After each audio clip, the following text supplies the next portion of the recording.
I lived in a bizarre little house as a child. It was incredibly tall and thin, like an attached house except freestanding, with 3 floors, a basement, and an attic. It was full of quirks, such as 2 fully functional fireplaces, a shower stall in the center of the basement, a backyard so small that you could not take 5 paces without hitting the fence, and an old-timey rope-pulled dumbwaiter that led from the kitchen to my bedroom.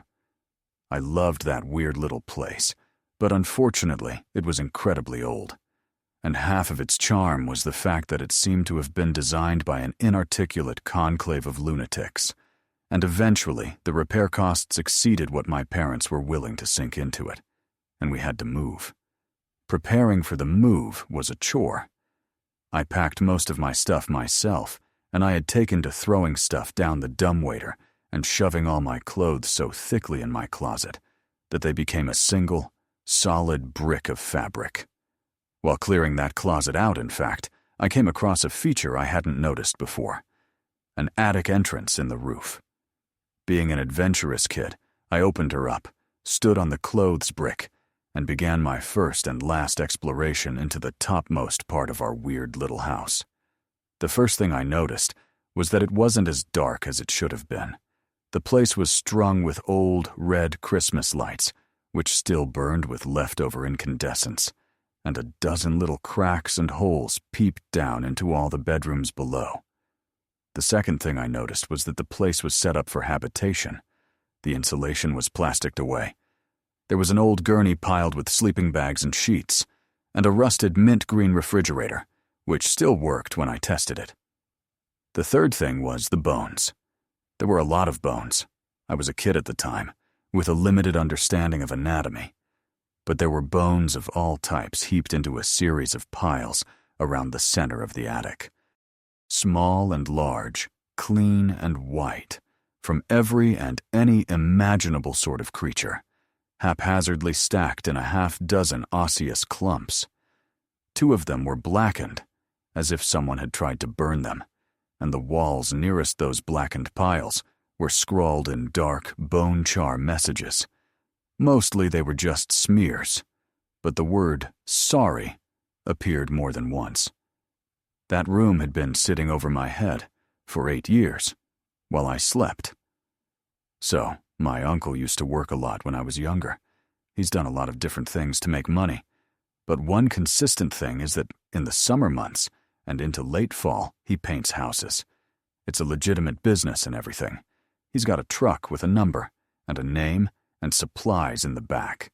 The works. Every now and then he would call my dad when he needed a little extra help, and I'd work for him. No big deal, really. It's just painting houses. What could possibly go wrong? Well, it takes a while to paint a whole house. If the weather conditions aren't right, then you can't paint. One particular fall was extremely wet. It rained what felt like every single day. My uncle would paint multiple houses at a time, so sometimes he would get caught up due to situations like these, and I'd work a little more than usual. That was fine by me, though. The job wasn't hard, and it paid well. Anyway, it was a warm day for late fall, but there was still a distinct chill in the air, one that kinda penetrated through you and stung your soul. My uncle had this job he had to finish. It was an old Victorian house in a quiet part of town. A lady and her husband, who was an author, lived there. Due to the weather, it had taken longer than expected to paint the house, and there were family issues going on at the time, which further complicated things. So, my uncle gets a call one day from the lady who lives at the house. She says that her husband is trying to write his next book, but he keeps getting distracted by the scaffolding outside the house, so she wanted to know if we could come over and finish the job as soon as possible. My uncle was always an honest businessman. They had contracted him to do the job in midsummer, but he had lots of jobs that summer, and the wet conditions I mentioned above made it difficult to finish anything. However, these people were insistent, but really polite, and not wanting to lose customers or get a bad recommendation, my uncle decided to put the house as a high priority. After all, it would only take a day or 2 to finish. So, We show up to this house mid-afternoon. Like I said, it was a weird, kinda chilly that day, and I also remember a really eerie calm.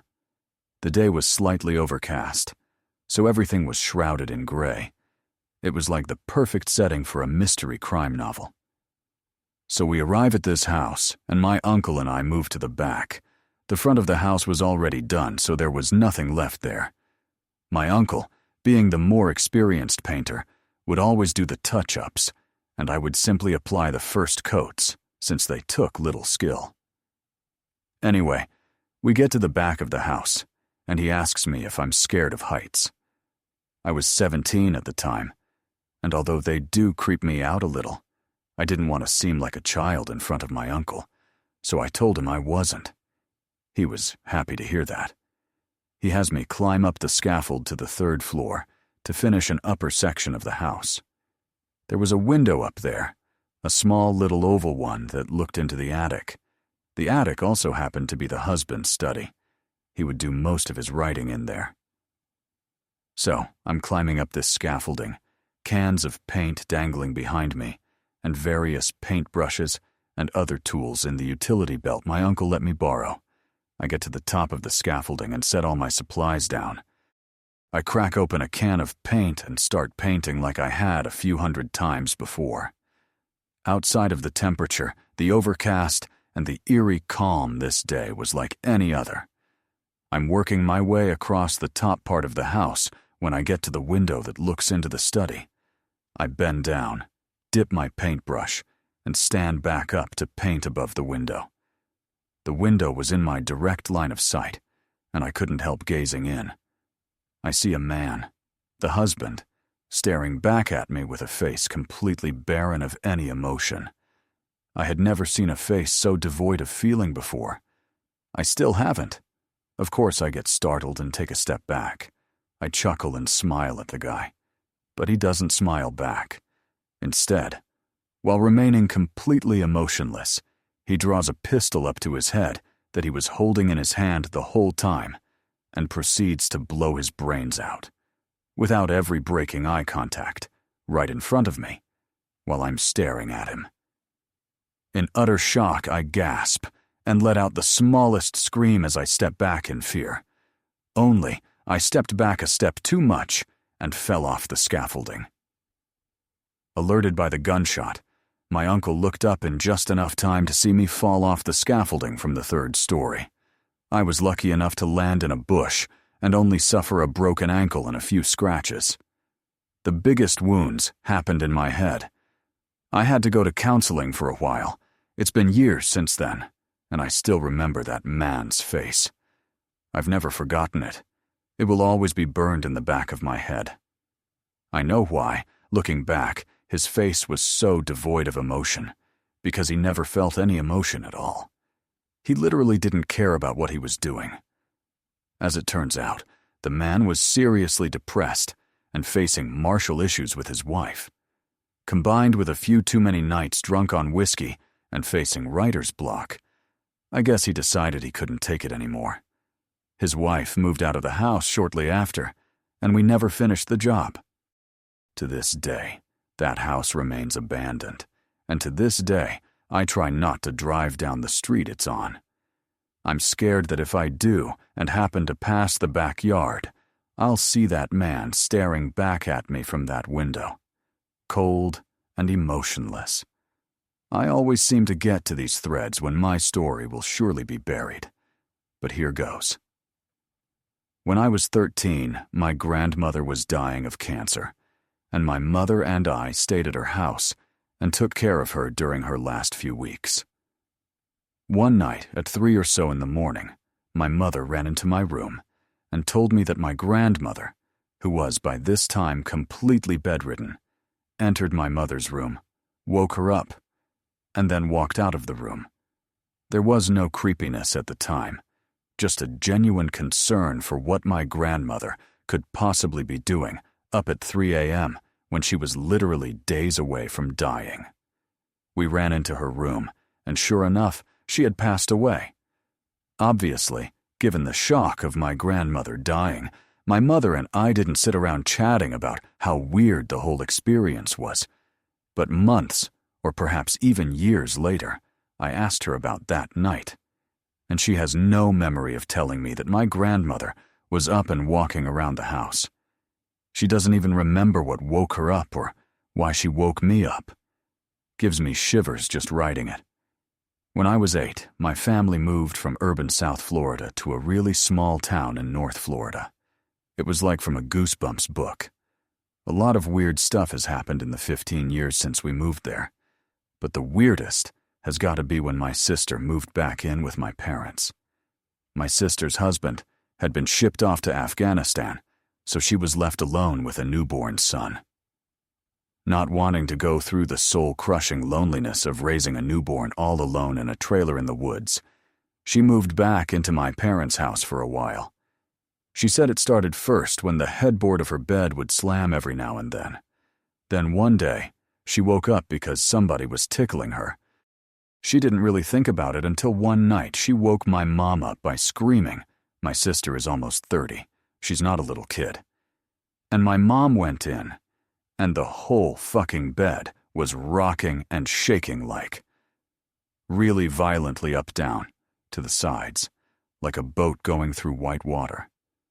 But my mom and sister have been through a lot of shit, so they persevered. One night, my sister was nursing her son, and something grabbed her ponytail and started yanking her head around. My mom went in the room and very sternly, like talking to a bad kid, said, "I understand things are different. There's a little baby here, and there never has been before. You're curious, I understand that. But you will not touch them anymore. You can look, you can stay. You were here before us, but I swear to God, you are not allowed to touch them." It stopped happening. I posted this on another thread a few weeks ago. About a month ago, I went over to my girlfriend's house, except I felt really uneasy when I went into the living room. Turns out, they replaced a china cabinet with one of her grandmothers, whom passed away a few months back. Her grandmother was bedridden in the hospital, and I've ever gotten to meet her. I felt uneasy the whole time. Being around her grandmother's furniture made me so anxious and almost sad. When I told her, she said it was probably nothing. She went to the bathroom. When I went over to the cabinet, it was about 6 feet tall, dark wood. It had 2 doors on the side and glass up front, and in the back was a mirror. I was looking at the teacups and small baby dolls when I could swear I saw someone in the mirror behind me. Just a silhouette. I called out to my girlfriend. But as I did, I heard a shrill screech from the bathroom. I start pounding on the door, and it opens. She was sitting on the floor, crying. She said she saw someone in the bathroom mirror. We booked it out of her house. No shoes, no jacket, nothing, and right to my car. I dove for an hour or so, with no destination. When I returned her to her house, her mom was sitting on the doorstep. She said she kept seeing shadows move. Nope, I will go out of my way to make things like this happen. Someone claims their house is haunted. I want to see. Someone said they think they saw a skinwalker. My friends are looking. I've never found anything. But this was something else. Posted this before, but I'll do it again. I was on Manassas battlefield with my father when I was younger. We were sitting on the back of his tailgate, eating McDonald's on top of a hill, looking at some cannons. It was foggy and misty out that day, with a slight chill. November, I think. All of the sudden, we see a man dressed in full Civil War attire, waving at us, standing by the cannons, about 50 or 100 meters away.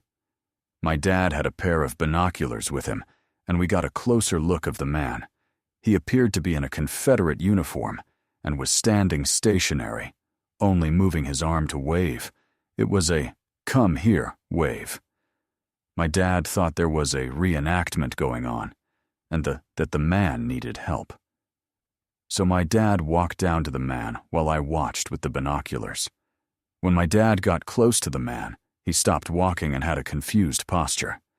After a couple seconds next to the man, He turns around and sprints back to me. He proceeds to throw everything in the back of the truck, and we leave the battlefield in a hurry.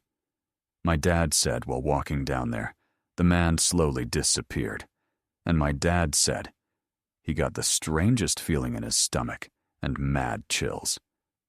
To this day, my dad gets the chills and goosebumps telling the story. My dad saw combat in Vietnam, so he is not an easy guy to scare. From my perspective, my dad was right next to the guy and never disappeared. We don't know what we saw, but I think it was a ghost. TDR. I think we saw a ghost of a Confederate soldier. When I was a child, I lived in an old Victorian house, and I would always hear laughing while I was trying to sleep. I was an only child with a single mother, and when I was about 5, 6, I would wake up hearing laughter in the hallway in the middle of the night. After mentioning this to my mom, she swore it was probably just the TV being left on late. One night, I awoke hearing the laughter in my room. I went to sit up, but felt like there was someone holding my shoulders down, invisible hands gripping into my shoulders, while I heard laughing. I screamed my little heart out. My mom ran into my room, flicking on the bedside lamp, convincing me it was just a dream, until I said, "But my shoulders hurt." She lifted up my t-shirt, and there were 2 adult-sized handprints on my shoulders. I honestly thought I had imagined it, and that it had never happened. But the other day, I mentioned it in passing to my mom, and she went blanket white and said, "I don't want to remember that." I was walking up the hall at work, and my heel went out from under me and bent my leg wonky. I didn't even fall, but lowered myself down because my leg felt weird. The woman whose office I was walking past came out to find out what the loud, crunchy noise she heard was. The noise was my leg breaking, and she was more traumatized than I was. She had nightmares for a while and had a hard time seeing me when I returned to work. I gave my coworker PTSD with the sound of my fibula snapping. This is a bit disturbing and creepy more than scary. During my first semester of college, my grandmother was diagnosed with terminal cancer. I moved in with her and my grandfather to help take care of her. She was given 2 months to live, but made it to 9 before passing. Shortly after her death, I would be alone in the house and would see her walking through the hallways, or would sense her sitting on a bed behind me in the computer room. It never freaked me, but did catch me off guard. Another time, in the same house, a girl I was dating stopped by, and I went out into the garage to get something, and she was waiting for me in the laundry room that was next to the garage. I came in, and we hugged for a moment, when we both heard a dog running through the house. We could hear his feet nails hitting the tile floor, and the sounds got closer and closer until we saw it round the corner and run directly between our legs and through the closed door and into the garage. We both just looked at each other in disbelief and then left. The dog was one that my grandparents owned many years before, and that had passed away when I was 2. I only remember it from pictures. It was around last year. We had a friend that went missing for almost a week. We weren't really that close, and he lives in a campus dorm, so I really didn't know till that night. My housemate saw a report from the university's FB page that there were a couple of bodies found in a spring at the far edge of the campus. Our university is located beside a mountain. We all started to worry, especially when I learned that he really had been missing. We were anxious for news to come, and when the reports of the initial ID came in, we were shocked. He was one of them. The report misspelled his last name, but we knew it was him. Panic mode. My housemates and I went out to meet with his dorm mates, while I called a couple of our friends that went straight to the springs. They weren't able to see him there, since when they got there, the police already took the bodies for autopsy. At that point, we couldn't do anything but wait for further news. It turns out that the 2 of them went swimming there the weekend before and drowned. Their bodies got really bloated from being soaked for days, and crustaceans started to eat away their skins. It really seemed at first that it was a Frat initiation gone bad, because they both looked like they were covered in lashes. It's a very fucked up way to die. R.I.P. Kevin.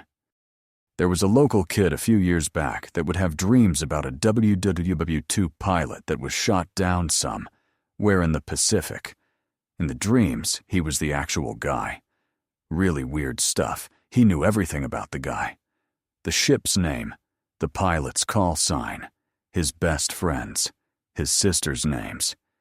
He could even recall conversations that the dead pilot had with his buddies. I think 60 Minutes or something like that had a special on him and checked all the information the kid had about the pilot, and it matched up perfectly. The kid had never read-watched anything about WW2 before. The kid's dad wrote a book about all this stuff, really interesting and creepy. Not all that scary, but relatively creepy. A couple of friends and I were at the annual fair held at a local park one year. Being 14-year-old girls, we thought we would be cool and separate from the large crowd at the fair by walking along a rather long walking trail that starts at the fairgrounds and travels on for a few miles. Well, it was late in the evening, and the lighting was bad. We were sitting at the mouth of a tunnel, which sat at the top of a secluded hill, when a lady with a baby approached us. She asked us if we knew a man who was standing at the bottom of the hill, near a bench, looking in our general direction. We told her we didn't, and her response was, "Well, he's been following you for a while. I don't know what he's up to, but you should be careful." Needless to say, we hightailed it back to the fair. My uncle passed away from brain cancer, but my mom and I were kind of taking care of him through it. I was not yet a teenager, but saw the sadness in my mom when she was dealing with his dementia. He was really fucking rude to her and made me really uncomfortable. For instance, he would call her stupid for not stacking his papers right, flip out, then accuse her of stealing all his cups. So there was like 150 real insults, and some just out of nowhere. They always had a good relationship, so it was also puzzling for me observing them together in good spirits a decade before. About a year after he died, we get home to find a few blinking messages on our tape answering machine, the mini-tape ones. We play it, and it's him, my uncle. First message was one we had heard before, but we think not too much of it. The second one was one we hadn't. It was him apologizing to my mom. I recall I shouldn't have said that earlier, so it had to have been after one of those times we left his house. Damn, it was so chilling. I tried to find some date correlation on why it would happen a year later, rationally, supernaturally, but we simply don't know how.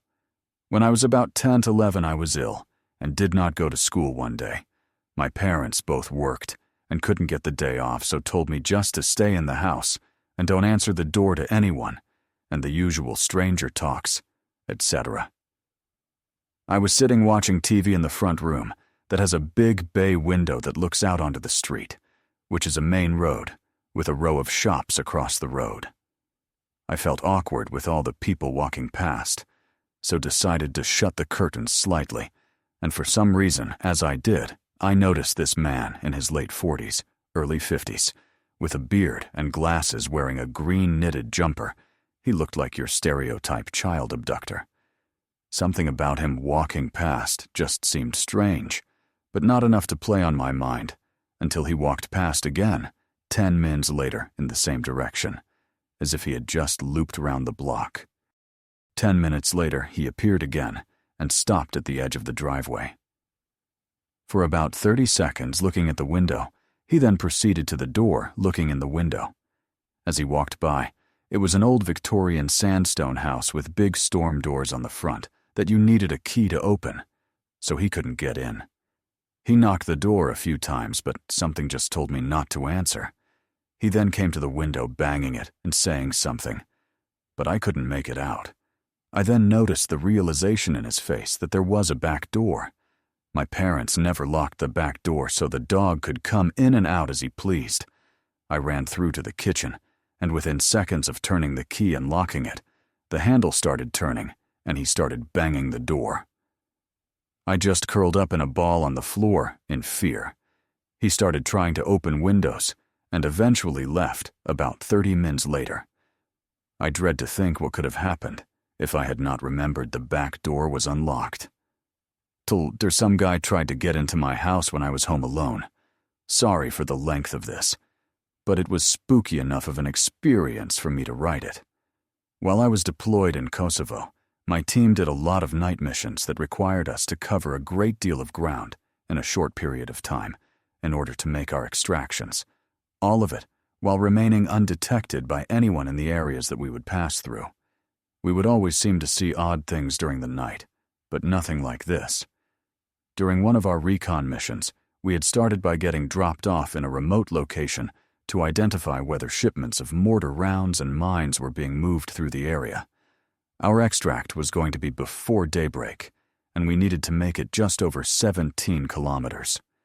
The terrain wasn't too overgrown, and we had good intel over the area, and it was either a full moon or close to it. Of course it would be for this story.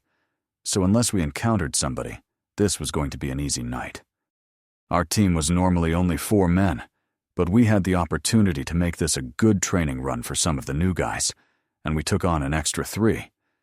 We still wanted to make sure we played it safe, though, so I took rear security and, we'll call him L, took the position just in front of me. We both worked great together and could easily manage to cover our team if needed.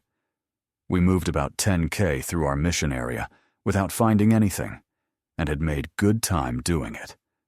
At this point, we needed to start heading for our extraction point, which was located over a good-sized hill and then through an area that was near a village, but not too close.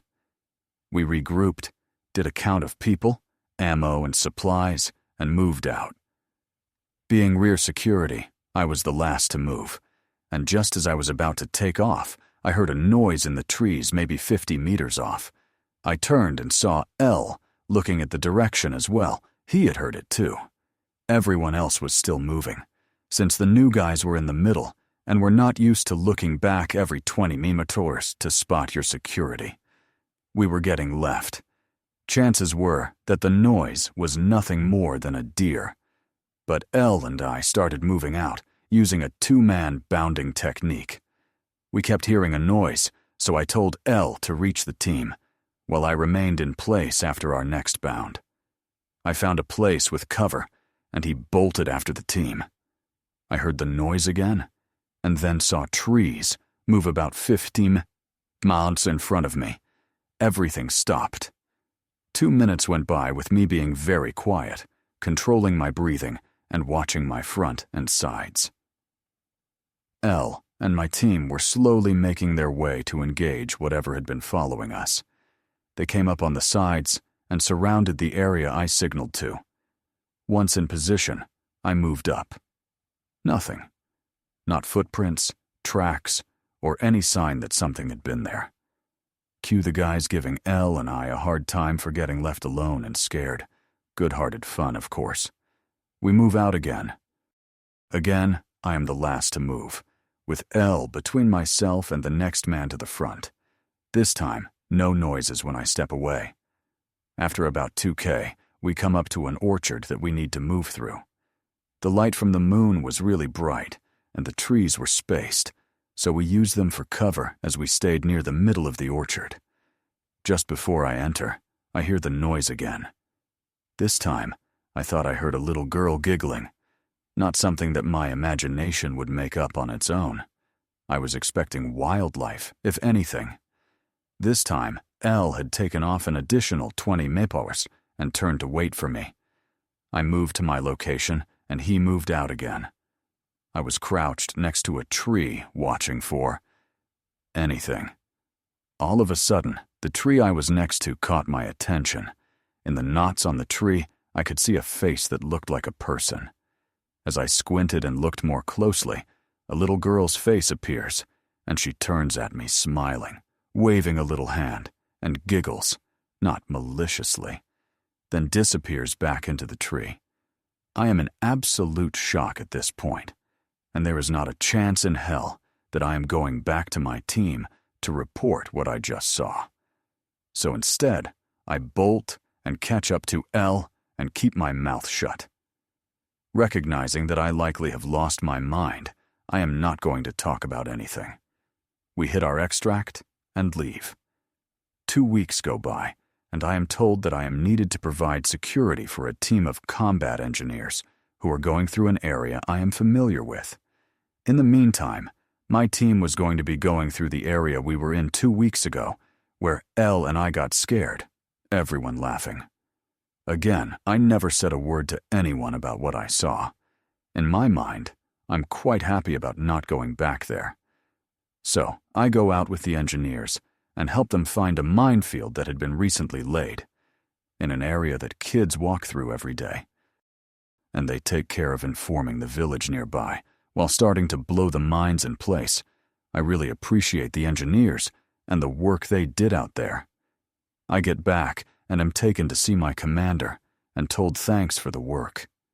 Feeling great, I head back to my barracks room, a place I rarely get to visit, and see that none of the guys are back yet. No sooner than taking my boots off, the door opens, and I hear everyone laughing as they enter. Elle is not laughing, and telling everyone to screw themselves. One of the other guys sees me and blurts out, "Hey man!" Elle says he isn't going on patrol with us anymore in your favorite spot. I just grimace and wait for stuff to calm down. A couple of days later, Elle and I are out playing babysitter to some scouts. He says, "What did you see that night?" I shrug and say, "I don't know. Just my imagination getting the better of me." He then says something that sends chills up my spine. "I know you saw her. I saw her too. Tell me I'm not crazy." I felt numb and just said, "You're not crazy. Where did you see her?" He said, "Inside a tree." I had never given any information to Elle about what I saw, or details that could have led for him to come up with the same conclusion. When I saw the girl in the tree, Elle was 40 m away from my location and could not have even seen me looking at the tree. I was running my cable route in the inner city. Between jobs, I realized I had to shit. Now. Unfortunately, the nearest quick trip is like 5 miles away, 367 light years in city travel, so I gamble and hit the nearest gas station. I get there, and of course there's a line to the one unisex bathroom. A dude, a chick, and myself are hanging around making small talk, but mentally, I am an absolute shit-squeezing wreck. After about 5 minutes, the dude goes into full-on rage panic and starts trying to rip the door open, making the most demonic screeches. The woman in the bathroom is freaking out. The chick next to me is freaking out. And just as I step in to give him a "WTF, bro?" it was like he got hit with a jolt of electricity and fell. Luckily, I caught him, but at this point, I realize he's having a seizure. I cannot describe the feeling I felt looking into this gentleman's eyes, crying blood, foaming at the mouth and flailing about that I was just having a conversation with. The elderly woman in the restroom happens to be a retired nurse, go figure, and promptly instructs bystanders, and I, how to handle the situation, and the paramedics arrive towards the end of his fit. Turns out his alcoholicism was linked with his epilepsy or some shit, and he was waiting in line to sneak a swig of the flask in his coat pocket. Info from his wife. Never would have expected it. Dude seemed cool as fuck, well-dressed and groomed, all that jazz. The ordeal ends, and I tell the woman it's her turn to use the restroom, to which she declines from being freaked the fuck out. I, however, dropped the most contemplated and beautiful deuce in the dirtiest bathroom of the metro area. Maybe it's not that scary, but seizures scare the brother-loving piss out of me. And I think some people's personal lives are too much for me. This is one of 2 insane instances where I happen to be in the wrong place at the right time, due to minor unusual route delays. We were living with my grandparents at the time.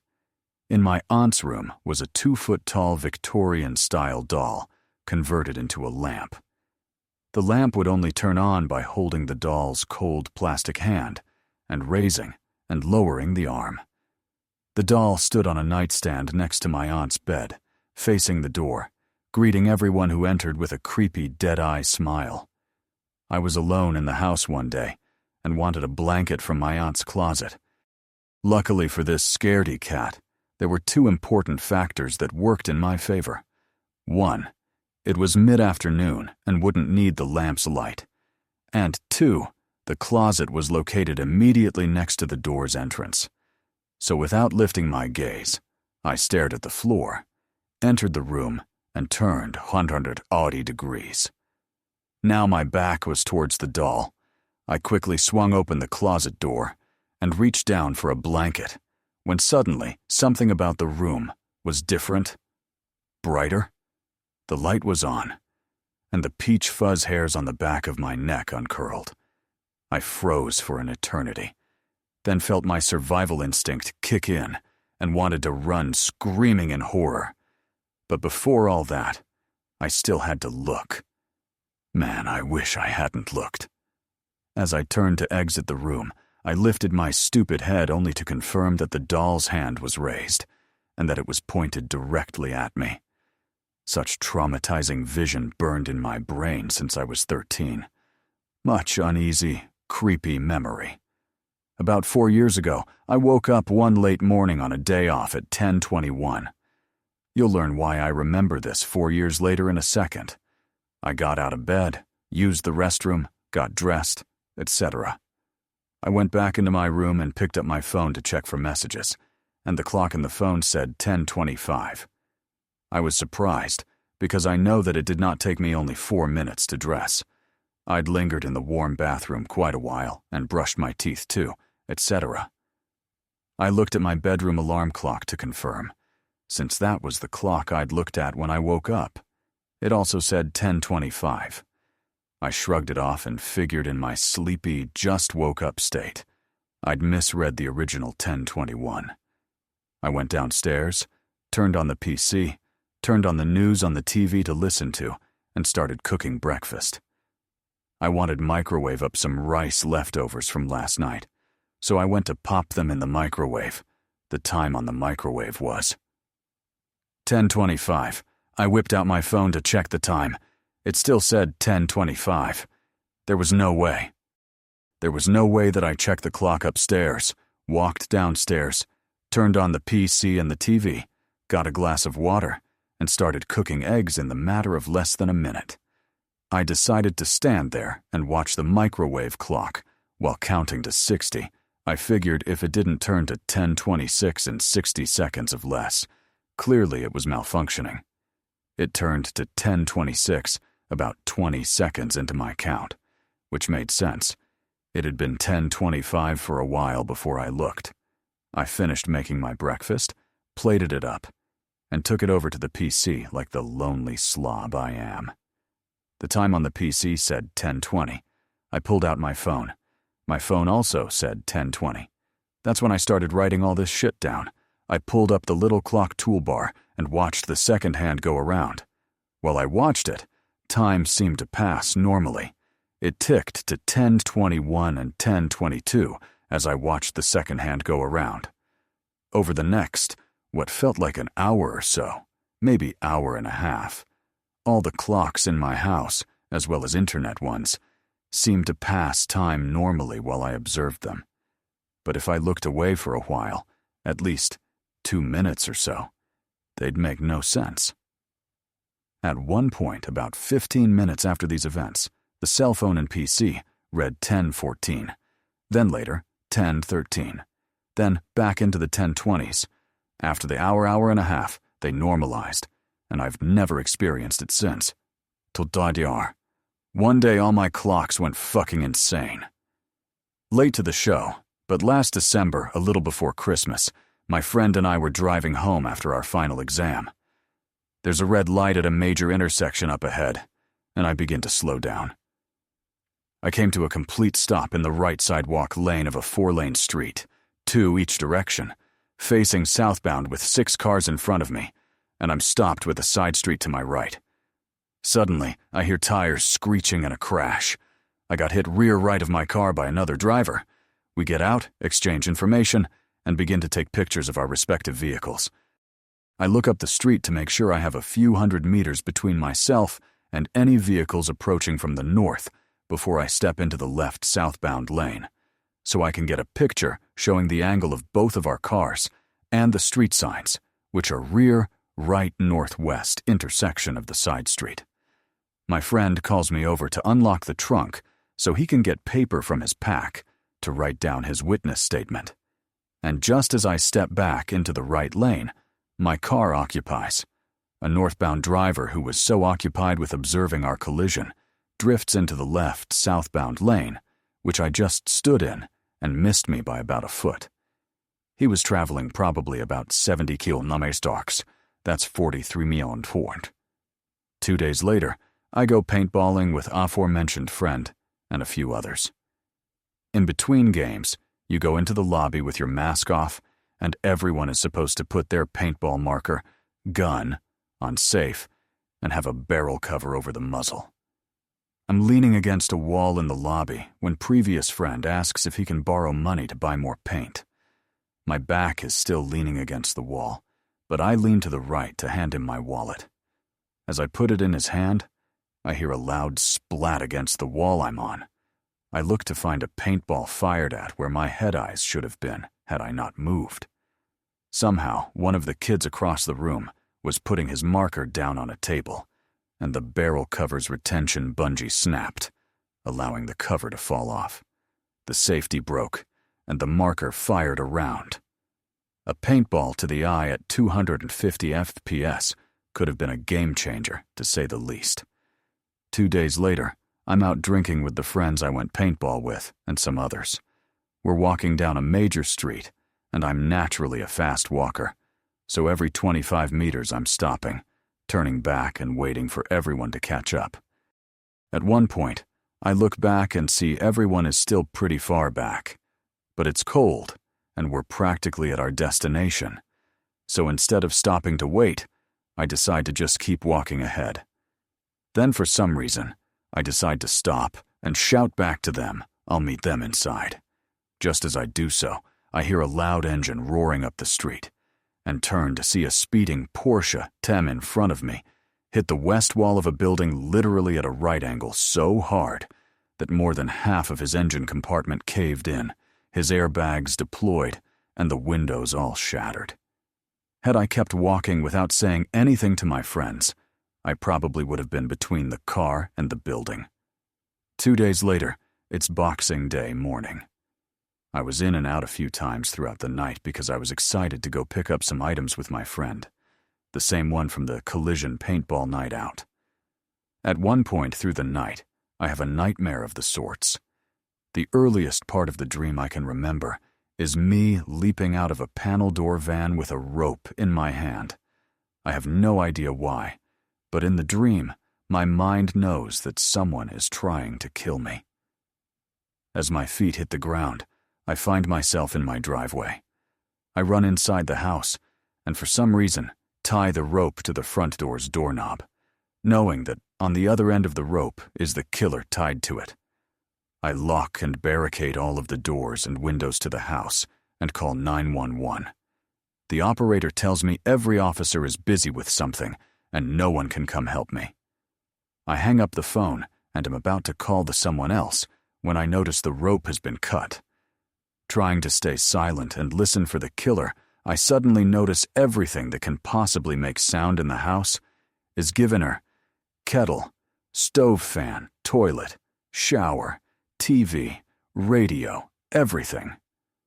I look up at the stop of the stairs and see someone's foot hit the first step and start walking downstairs.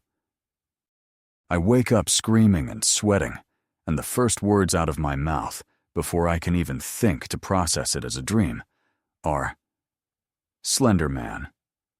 TLDR. Almost died 3 times IRL and had a dream. Slender Man was trying to kill me all in 1 week. When I was 18, my grandfather was having heart problems. I would wake up every morning and go to his house to see him. I would just talk to him, help him around the house, and watch TV with him. He has been really lonely since my grandmother died 3 months ago. I will never forget this moment. It was June 7th I arrive at his house, and my grandfather has the biggest smile on his face. I was so happy to see him smiling. He looks at me and says, "Guess what? I'm going to go see my wife in 2 days." At the moment, I thought my grandpa lost it. Believe it or not, my grandfather died 2 days later in his sleep. The thought of it is scary, creepy, and disturbing. It is like he knew he is going to die in 2 days. On a side note, the last 2 days he was alive, he was smiling and peaceful. I can't explain it. It felt like he knew something we don't know. A friend of mine and I were driving home from high school one afternoon when we came to a red light at a main intersection. The left turn light turns green, and my friend accelerates, maybe a bit too quickly. His tires peeled out a little bit. Suddenly, the green pickup truck that was behind us speeds up next to us on our left, and the driver is a scary-looking bald man that is clearly yelling at us, even though the window is rolled up. We unfortunately get to another red light, and I alert my friend as the truck driver pulls up right next to us again at the light, left side this time. The driver motions us to roll down our window, and we try to decline as politely as possible. That's when he makes a gun with his hand and points it at us, and then points it at his head and pulls the trigger. He starts making moves toward his glove box, and the light turns green. We both just look at each other with looks of terror, and my friend guns it as we both scream.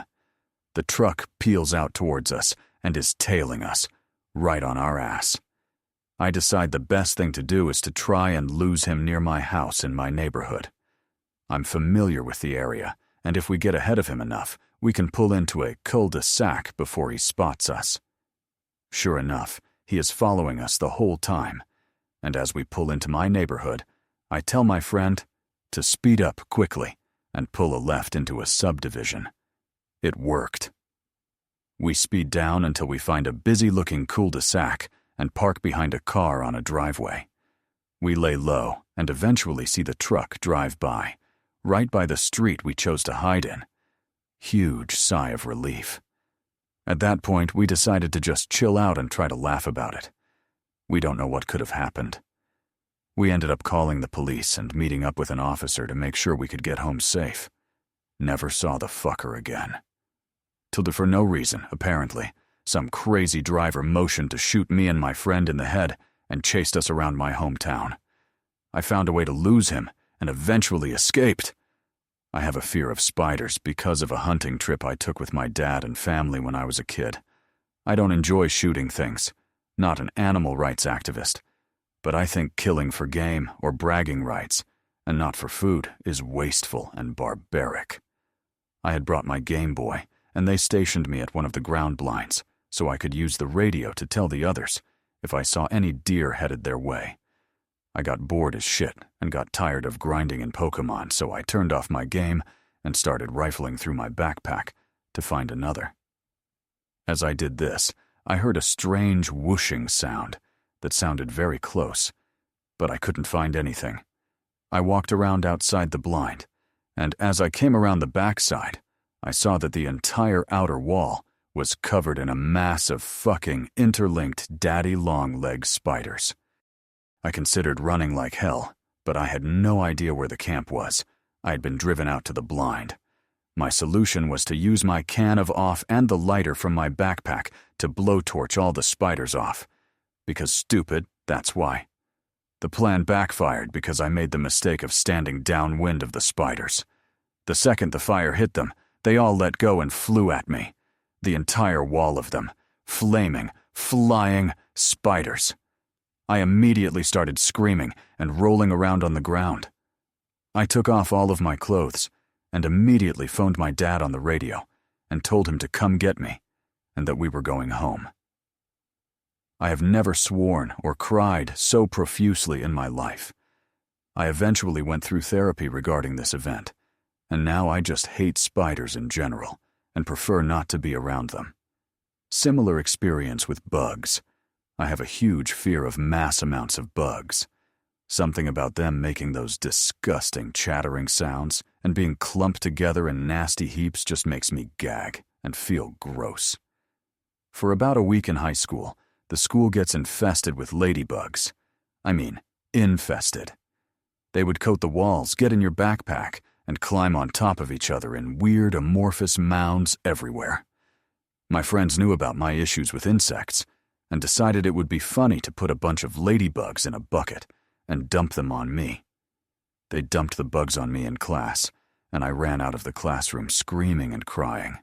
I had an afro at the time, and some of them got trapped in my hair. It took forever to wash them out. I didn't speak to my friends for a few weeks because it was really traumatizing. Before this, ladybugs were cute, harmless little bugs. Now I can't stand them, and I'm just more petrified of large amounts of insects in general. When I was about 13 years old, our dog ran away from home. This happened a few times, as the gate in the back was left open due to family members being careless and not ensuring it closed all the way.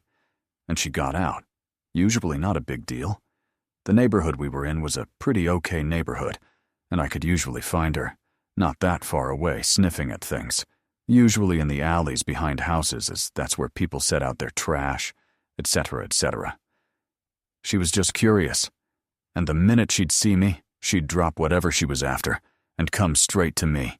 We'd head home, no biggie. This one time it happened, though. I went looking for her and couldn't find her. I started to get a bad feeling and kept looking. Probably a good 6 blocks away, further than she'd ever roamed before, was an area with a bunch of townhomes rental properties. She'd never gone that far before, and I was nearly in tears, ready to give up and go home, to wait for her to hopefully find her way back. This time instead, as I'd been out probably for almost an hour, trying to find her at this point, walking around, when I saw some slight movement behind a wooden fence and thought I heard a yip. In this random person's backyard was my dog. She was muddy and wet, and they'd chained her to a post in the yard. She was pulling at the chain, barking, and trying to get to me. It was pretty far away, so I assumed that the people had decided to take her in, having seen her running around or something. I knew it was her because she was my dog. Damn it. And I knew it was her, and also she had her collar on. I'll never forget what happened next. I rang the doorbell. An older dude, Asian, opened the door after I rang the bell a second time, having given it a good 20 seconds, and hearing people inside yellings talking. "Yes?" he said, looking at me through a crack in his door. "Hi, my name is absolutely Nashame, and I'm here about my dog. I'm so happy you found her, and thank you for getting her off the streets." He looked at me suspiciously. "What dog?" he said, staring at me. "What?" "My dog. The little white dog you have in your backyard?" I replied. I was starting to get really creeped out at this point. "We have no dog here," he said, and tried to close the door on me. That fucker. I stopped the door with my foot. "The dog in your backyard, right there!" I was getting louder at this point as I was starting to panic a little. I pointed towards his backyard, and my dog started to bark frantically. He looked in the direction I was pointing, looked back at me, sort of made a disappointed or annoyed grimace and said, "Oh." That dog. Rather unconvincingly. Then he left the doorway. I was totally mystified, and more than a little frightened at this point. So I went back around to the yard, and was ready to climb over the fence and just take my dog back myself when he came to the patio door of his yard. Stepped into the yard with her. She cowered far, far away from him, I noticed, and unchained her from the post, then stepped over and opened his gate. She booked it to me and pretty much leaped into my arms as I kneeled down to meet her, and the old dude just wordlessly walked back inside with a scowl on his face. I have no idea what would have happened if I hadn't wandered out that far to find her, but he didn't seem to have any intention of returning her or calling the pound or anything. Her collar had her license tag information on it, as well as her owner's information on another tag, so his family could have dealt with it, but it didn't seem like they had any intention of doing so. I got the worst feeling from that guy. After that, if she ever got out of the yard again, she was never more than about 50 feet from the house fence boundaries. We even found her waiting patiently outside the gate to the backyard. Once. TLDR, this guy had either rescued or stolen my dog, tried to deny it, was super shady, and I'll never know why. I used to work as a cleaner at my school after class, so by the time I left, the roads were pretty quiet, as everyone had already walked home. One day, I noticed this man walking behind me, not too close, but obviously following me. He was quite creepy. His face looked like it was made of plastic, and he had a really subtle smile. Anyway, first time I saw him, I thought nothing of it. About 2 weeks later, I noticed him again, and from then on, I saw him every single day when I was walking home. I didn't tell anyone because I was 16, and I knew my parents would want to start taking me to and from school, and that's not cool. Anyway, one weekend, I was walking to my friend's house, which was a similar route to the one I would take to school. As I was turning up the main road that he would follow me back from school on, I happened to look over at a minibus that was parked at the bottom on the road, and I swear to God, he was sat in the driver's seat, staring through the windows at me. I called my friend and made it very obvious that I was on the phone thinking it might deter him, but when I next turned around, he was about 2 meters behind me, with that same plasticine smile. I started to sort of walk-run, and I could actually hear him doing the same, keeping the same pace and distance the whole time. I was still on the phone to my friend, and I told her to open her front door and wait for me. When I got there, I ran straight in, and we locked up the door. The guy just stood outside her house for about 2 hours, smiling and staring in the window. After that, I never saw him again, and I've moved away since. But when I went back to visit my parents last weekend, that minibus is still there, parked in the exact same spot. When I was in nursing school long ago, there was a lady that did not want to be resuscitated by all means. Later, she became altered, and her family gained power attorney over her. They changed her code status from DNR to full code, even though that was not their mother's wishes. Since they had power attorney over her, we had to follow the children's wishes. The lady went into V-fib with no pulse or breathing. We started CPR till the code chart arrived at the bedside. The doctor went to administer a shock, but the machine failed. He tried again and again. The machine would not deliver the shock. The minute she passed on, the machine worked. The hospital checks the defibrillator daily, and it not working has never ever happened before. In the end, the lady ended up getting her wish of no resuscitation. Everyone was freaked out over this. I have been a nurse 20 years and never seen this happen before. That's creepy, but at the same time, I am glad she got her wish. My grandpa made it very clear to all of us that if he wasn't going to make it to let him pass.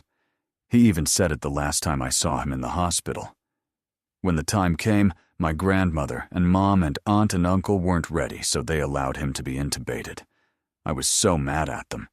They lied about the state of his health, claimed the doctor put off talking to them. It was all lies. I had just been through it.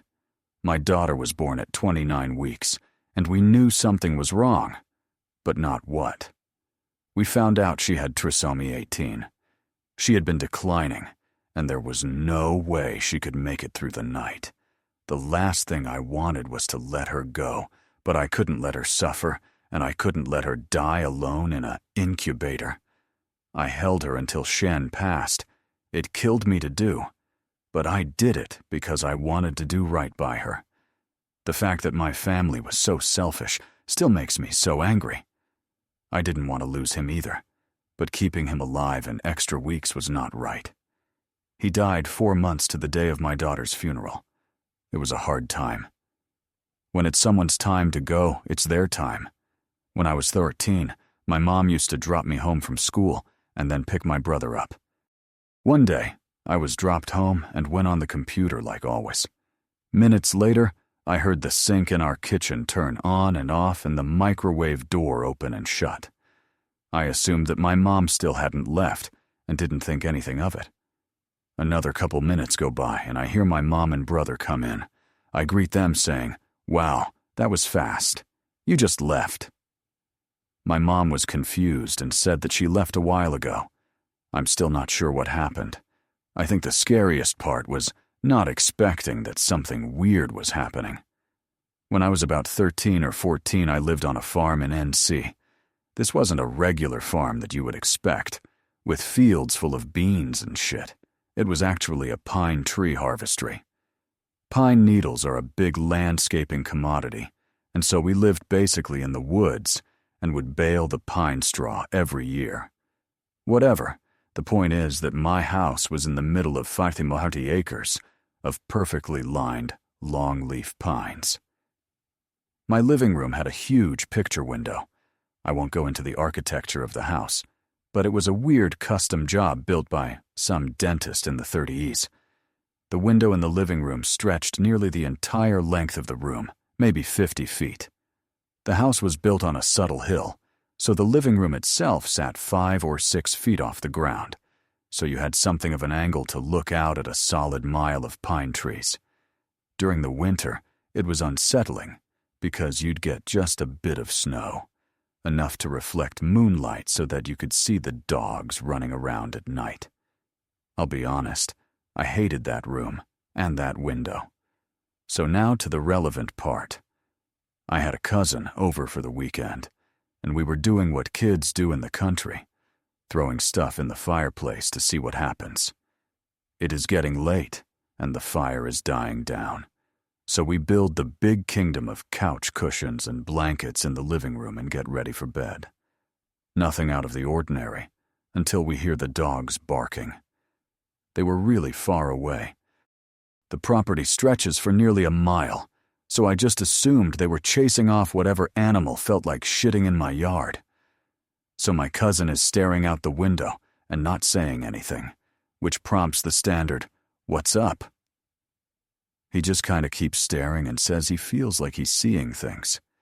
Naturally, I get all anxious and start staring out the window as well. Nothing happens for a few minutes, and he gets more and more annoyed with me because I'm asking what he saw. He keeps shushing me so that he can focus. And then we both see it. A shadow of a person moves from one tree to the next. Not a run, not a leap, just a brisk walk from one tree to another. This is probably 100 yards out from the house.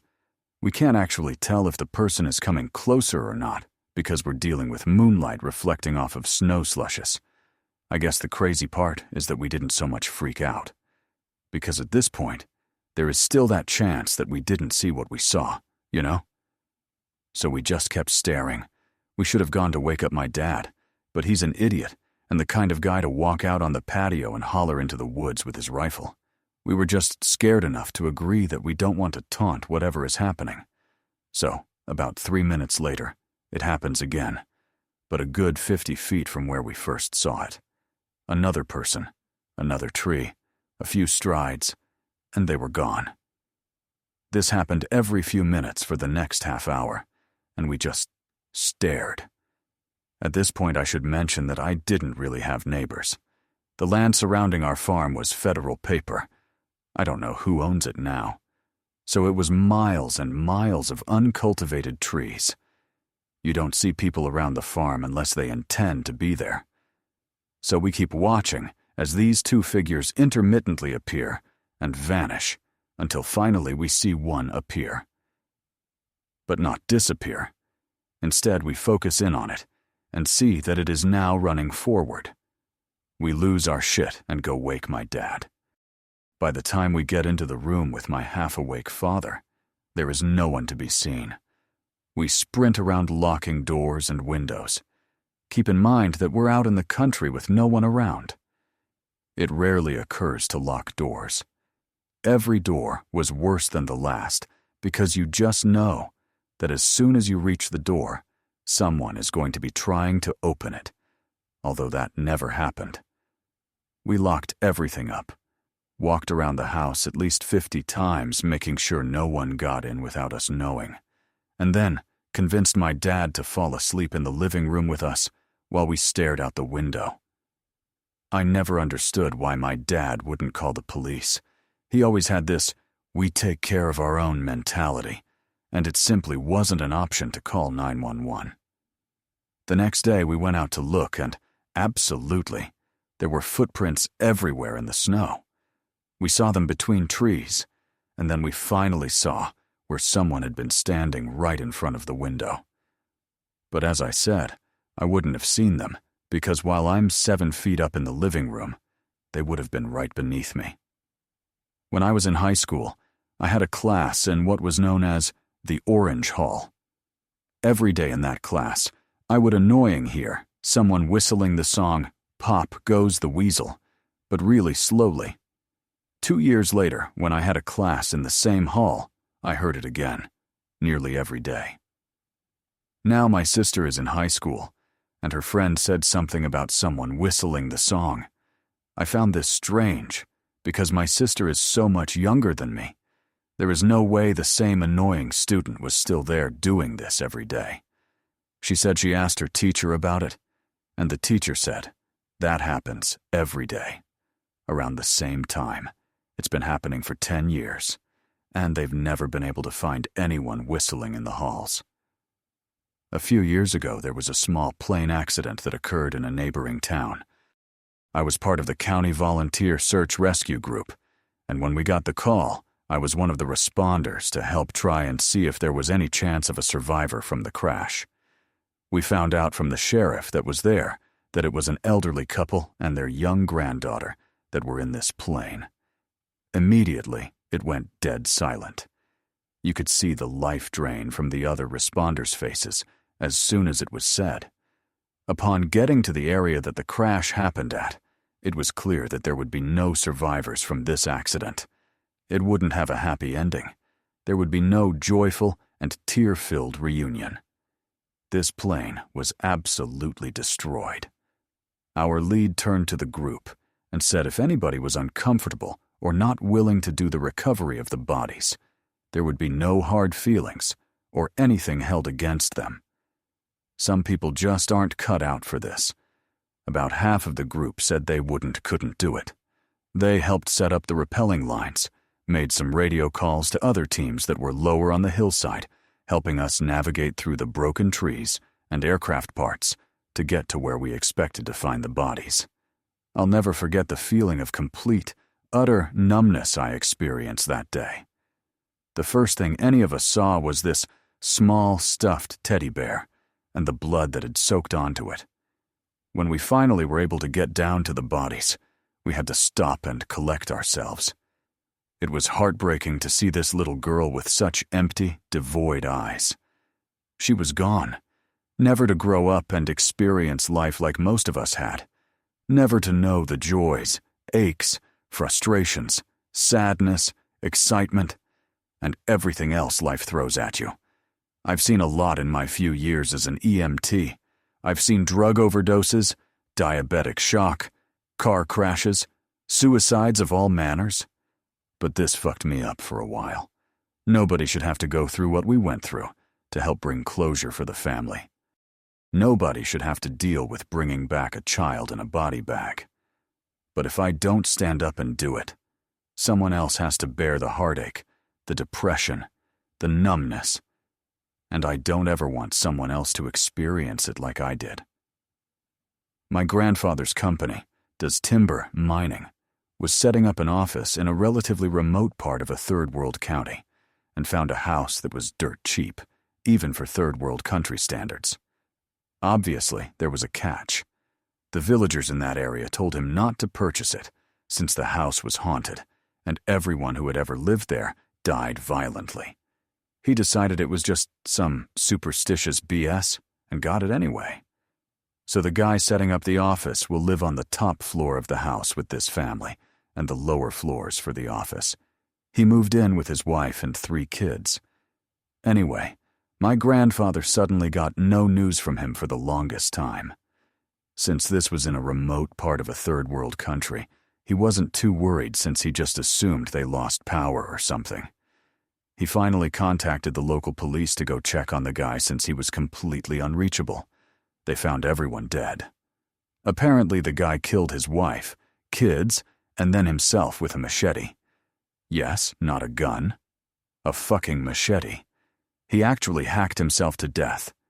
It wasn't one of those cuts on the wrists to let everyone slowly bleed to death. Everyone was hacked down, including the guy himself. The description of the scene had to be an exaggeration since I'm assuming the sight of 5 decapitated bodies, including 3 kids, were scary enough to make people see things, so I won't bother putting it here, since I'm not sure what's true, and there were details that people could not have witnessed.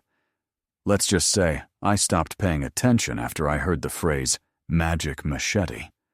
I was told entire room was covered in blood, including the ceiling.